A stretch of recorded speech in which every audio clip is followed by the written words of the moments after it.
Hello friends and welcome back to another video and another video about Saturn. I don't know what's happening. I keep making Saturn videos. I think I'm just being compelled by this upcoming Saturn transit, and that's exactly what this video is about. We're going to talk about the transit of Saturn in the sign of Aries, which will be occurring on May 25th or May 24th, depending on where you are on this beautiful planet Earth. And Saturn's going to ingress into the sign of Aries, stay there a few months, and then regress back into the sign of Pisces, and then come back and to stay there to finish its journey through the sign of Aries. Not so lovely Saturn qualities. I'll put the exact ingress, regress, back to ingress dates on the side of the screen here.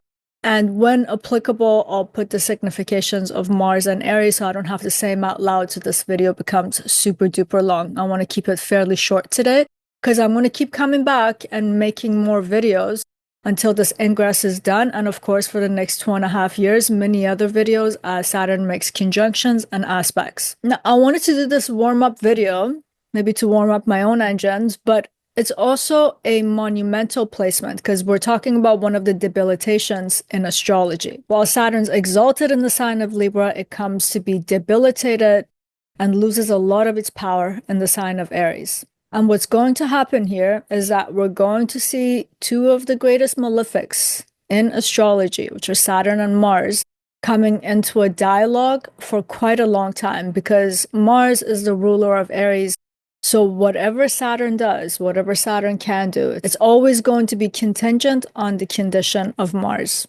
And another way to look at this, it's kind of like Mars is the landlord here, Saturn is the tenant, but neither one of them can stand each other because they are great enemies. For instance, Saturn doesn't like Mars's domain, it doesn't like the rules, it doesn't like how it feels, it doesn't like how it looks, and it's very Saturn-like not to like things. And it definitely doesn't like the attitude of the landlord. And on the other hand, Mars is like, well, I hate you too. And I'm definitely not thrilled to have a slow, stingy, cold, detached weirdo in my domain. But here they are, they have to put up with each other.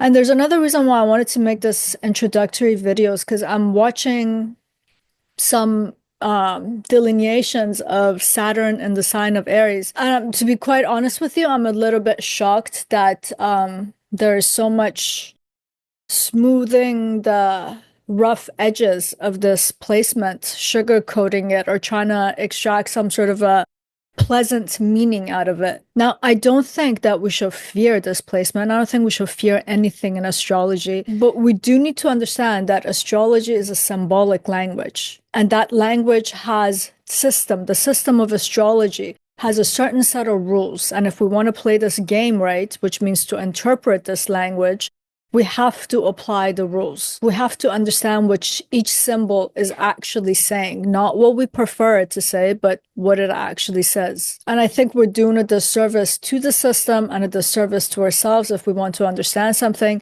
if we're constantly shifting things to make ourselves feel comfortable. Doing that is kind of like you're trying to learn a new language, but in general, you're scared of chairs, but you have great preference for a bed. And as a teacher, let's say I come and tell you that it's okay, you don't have to say that that object is a chair. It can be a bed. So you learned that the chair is actually a bed. So every time you're communicating it, you're trying to describe something, you're miscommunicating things, and you're actually confusing yourself and other people and what you're trying to convey. So in these videos that are coming up, I'm not really going to hold back. I'm going to interpret it the way they are meant to be interpreted, what they actually symbolize. And we got to remember, like all placements, even exaltations, there's always these points of tension as these beings that experience things that we have to come and learn, negotiate with, we struggle through them, and then we learn something higher and we become better. And Saturn's debilitation or any other debilitation holds the same kind of meaning for us from an experiential realm as a human being. In the experiential realm as a human being. And with this kind of a debilitation, by the time we come out of it, we're more mature, more seasoned, we're weathered, but because of it, we have certain experiences that are of utmost value throughout our life. But with such a placement is telling us, like, we'll get there, but the process is probably not going to be peachy. And another thing, there's an extra flair for certain people out there, for some of us, because some of you will be having your Saturn return. I'll put the dates of the previous dates where when Saturn was in the sign of Aries on the side. And for some of you, like myself, where we have Moon in the sign of Aries, we are in our Saturn period. Sade Sati is we're there. So all of these come to have an extra layer of meaning, and I'll make some videos talking about these two at a later date. So today I'm just going to cover some basics, and before starting, some housekeeping. Please remember to like, subscribe, and comment if you like the content of this channel, and I would love to hear your experiences of the Saturn transit as the months go by, and I'll put out more videos. And as always, if you guys are interested in my readings, courses, and other contents, you can go to my website at parisayazdi.com. And without further ado, let's review what Saturn in the sign of Aries means. Okay, the first thing that we have to keep in mind is this concept of dignity, right? This is very important in astrology. What is the dignity of a planet? All that it means is that it's in a domain, in a sign that supports the functions and the nature of that planet. So the planet is uplifted. It can hold authority, and it can have a true expression of what itself is. It gets to do what it is. It has a lot of jurisdiction. The planet is recognized and is respected. And what it tries to operationalize is not hindered by the sign. It's not blocked, it's not distorted, and it's not misunderstood or misrepresented. It's just supported. So the planet gets uplifted. It gets exalted. That's what high dignity means in this sense. You can think of the planet as being in its own homeland. It knows the customs, it knows how to speak the language, it knows how to fight for its right, it knows what its rights are, and it's granted full legal and energetic sovereignty. When a planet is dignified, when it's exalted, it never needs to justify itself and its actions. It has clarity and it has power. So now what happens when a planet doesn't have dignity? So it's getting debilitated like the way Saturn's going to be. First of all, Saturn's finding itself in a very unfamiliar and an uncomfortable environment. It's a territory that's hostile to what Saturn wants to do. So it's in a domain that does not support the nature, actions, and functions of Saturn. So Saturn loses its natural authority in the sign of Aries, because when Saturn goes into the sign of Aries, it's subject to the laws, customs, and elemental tone of the sign of Aries. And the way Aries is in such a high dissonance and high contradiction to Saturn that Saturn can't align itself with the essential nature of Aries. So there's always conflict, tension, and friction there. And because of this, Saturn loses its inherent power to do what Saturn does, what the nature of Saturn is. So Saturn is without dignity. So let's just break down a little bit more to understand this concept of dignity and how it's working itself out. So one of the other things that we have to remember are planetary friendships. I touched on that at the beginning. Mars and Saturn in astrology, when it comes to the rules of the game, they are enemies. And we have to remember the ruler of the sign of Aries is Mars. So we have a situation here where Saturn has got to depend on its enemy to provide it what it needs in order to be functional. So that alone sets up another tension. Imagine you have an enemy, you're staying in their domain, and you actually need their help to be able to get things done. And if we really want to stretch this, and we'll say like, okay, maybe Mars wants to help Saturn out. Let's just be a little generous and say that he's going to, because it's in Mars's domain and Mars wants Saturn to take care of its domain. Now we have to look at the condition of Mars in the next 2.5 years, as well as the condition of Mars in your own natal chart. Because if Mars is transiting through a sign that's weak, that means it's in like a enemy sign, it's debilitated,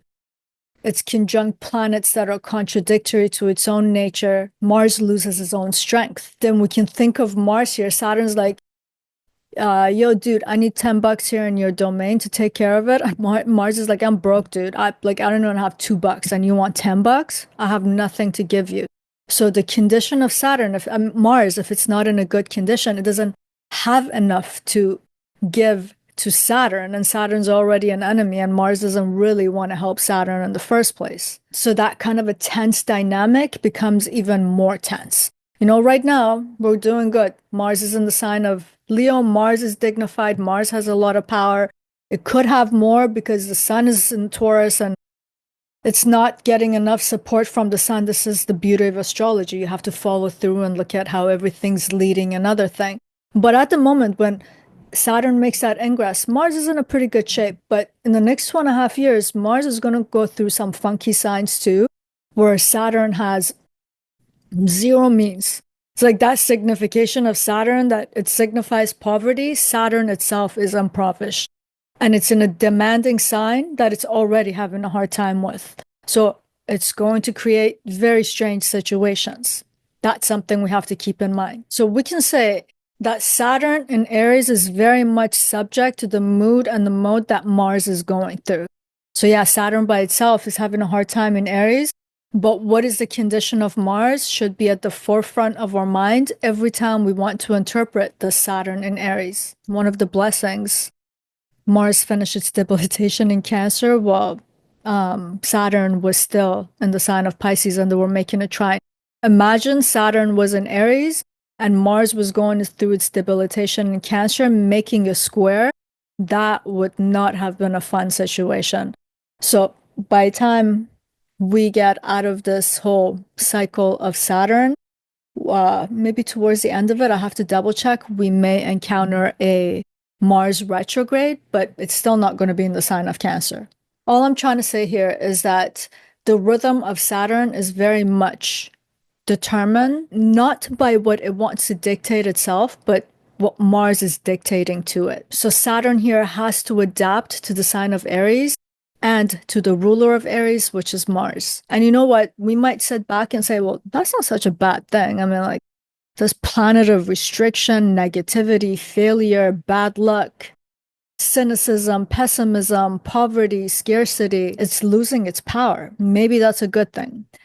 But we have to realize that, yes, Saturn signifies all of these things that we don't like, but so much of our lives is actually protected in the ways that we are limited, in the ways that we limit ourselves. So many of our possibilities in our life is made because certain other things are limited and restricted.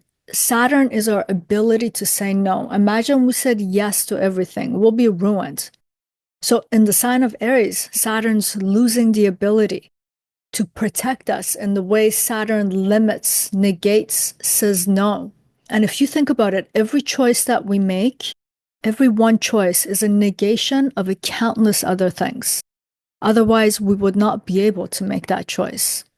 It's that negation of everything else that allows us to give structure and form to something and bring it into being as something that's tangible and can exist. So when Saturn becomes powerless, yes, we could look at it and give it a positive slant, but in the most fundamental ways that we need Saturn, in that aspect, is also becoming powerless. So Saturn becoming powerless can actually destabilize us, especially in a fast, rapid moving sign like Aries. And we can say Saturn in Aries in general becomes very prone to misfiring. For example, its ability to regulate timing because Saturn represents time. Sometimes having certain kind of delays, it saves us. All we needed was to be delayed 5 minutes at home because we forgot something. We never know this, but we go out there and we don't get hit by a car. This is Saturn's wisdom and its own timing. So in the sign of Aries, it's going to misfire such timings because Saturn's constantly, the planet of patience is struggling against impatience. The planet of cautiousness and restraint is dealing with impulsiveness, recklessness, and instant gratification. All of these things become compromised because Saturn doesn't have power here to control. So we can get things misfired in a sense of having expressions at the wrong moment, taking the wrong action, misstep in our actions because we move too fast or maybe we move too slow. It's a combination that has a tendency to confuse situations. And because of that confusion, one of the things that happens when Saturn's in Aries, it can create a freeze response and we completely withdraw from acting altogether, or we just throw all caution in the air and very impulsively move forward because we just can't bear that feeling of I'm being held back. So we're constantly overcompensating or hesitating. And overcompensating, we know that leads to a burnout, exhaustion, and fatigue. And hesitation can actually cost someone their life. You know, sometimes you have to make a quick, instant decision, which is Aries.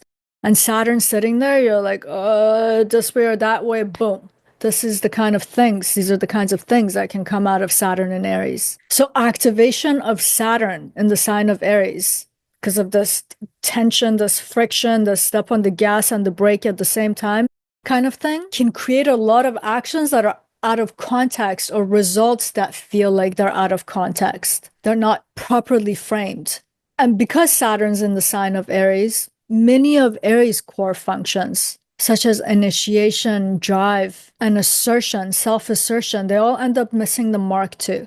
I'm saying confusion, this is what I'm talking about. So let's just actually go through give you a little bit of a flavor of what all of this misfiring, lack of coordination looks like.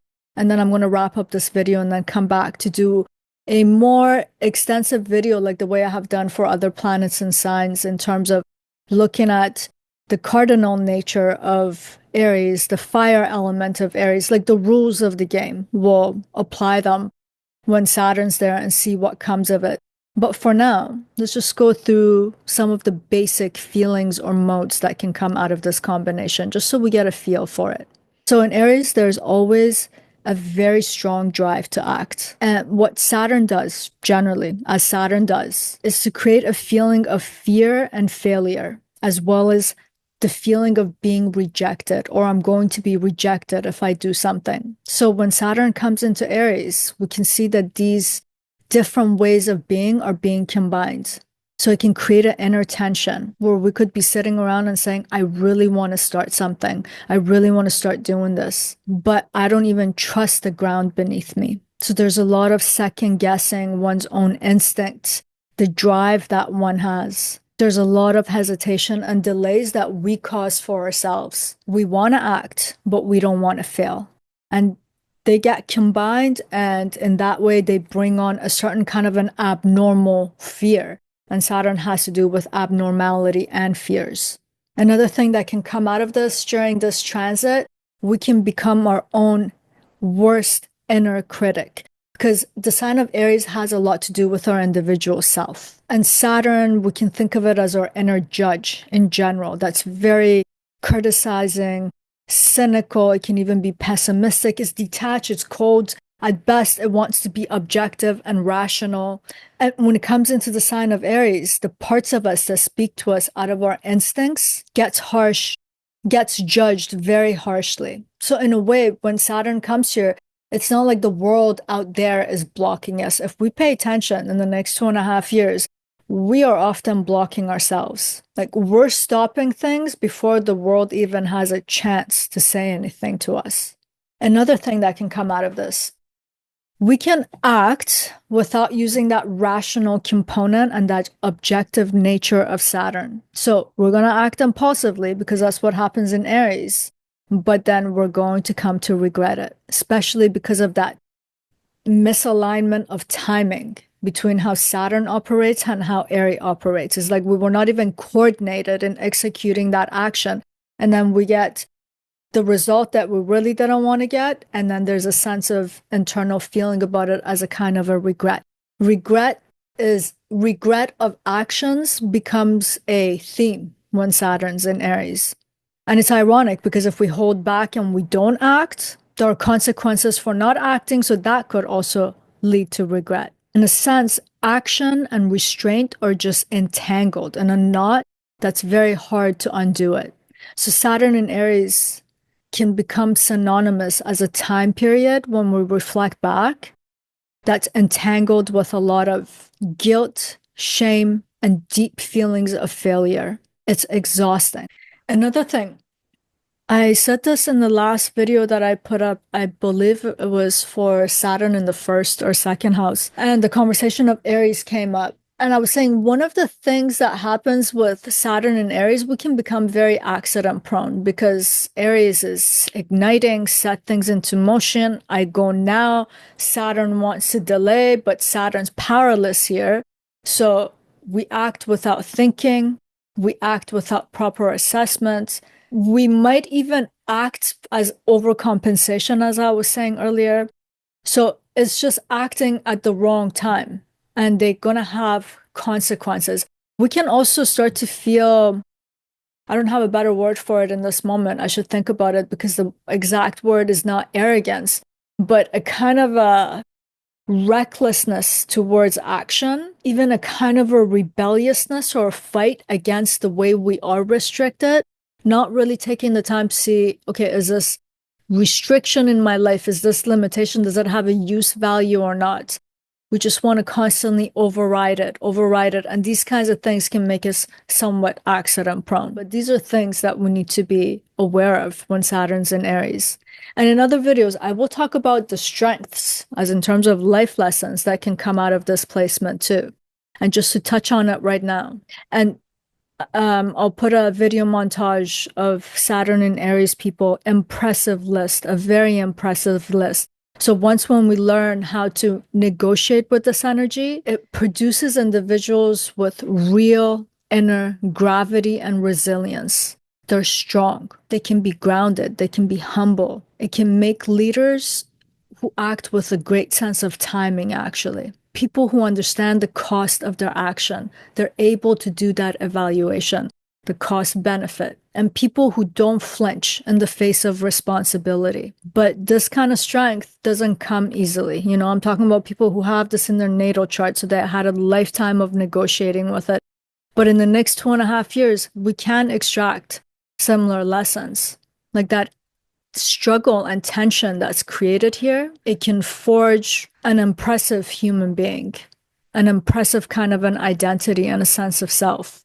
But for now, we can just say that Saturn in the sign of Aries is very pressurized. And a lot of that has to do with the fact that Saturn is in the terrain and the domain of its enemy. Saturn's nature as a realist and as a timekeeper who has to be methodical, who has to be slow, who has to be objective and rational, is challenged by the instincts, the urgency, the immediacy, and action orientation that's in the sign of Aries. And a lot of the contradictions or the friction, tension in the sign of Aries has to do with how we feel blocked. But if we pay attention, a lot of times we're blocking ourselves because of this tension and friction that we're trying to avoid or overcompensate to overcome. In summary, in this video, I'm going to say what we should be prepared for with Saturn and Aries. We're going to get the stress test of our life. And when it's all said and done, Saturn, that does not have dignity in the sign of Aries, can give us a hard-won sense of inner integrity and self-integrity. And I'm going to wrap this up here because my intent was being very quick and just lay some foundations here. Next video, we'll get into more of the details, and then it's either get right into Saturn in the sign of Aries or to look at some of the life lessons and to see what it means when we are able to integrate the lessons of the next 2.5 years because of that, because of this placement. So when we integrate it and when we don't integrate it, what are we talking about? What are the results, the consequences, the process, and the so forth? Because I'm working on both of the outlines at the same time and they're both almost done. I'll see which one feels more fitting and I'll make that video first. So I'll leave it for now and I'll leave you guys with that famous saying that goes something like, we can go through life kicking and screaming, or we can go through it gracefully and willingly. But either way, we're going, and Saturn in Aries is coming, whether we like it or not. And that's it for now. Sending you much love. Till next time.